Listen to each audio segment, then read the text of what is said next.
Hi there, want to know how to use Chat-GPT on your laptop for free?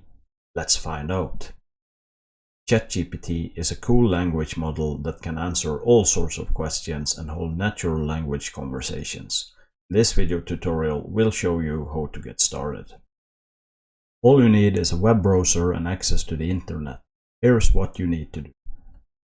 Open your favorite browser on your laptop. Google Chrome, Mozilla Firefox, Safari or Microsoft Edge all work.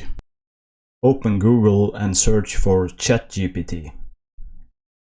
Click on the first search result that comes up, which is the Chat-GPT website.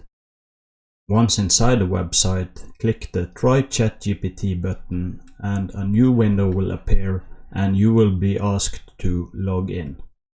You can use Google or your Microsoft account to log in, or you can create a new one with your email address. Once you're on the Chat-GPT website, type in your question or statement in the text box provided and Chat-GPT will respond with an answer or a follow-up question. That's it, you now know how to use Chat-GPT on your laptop for free.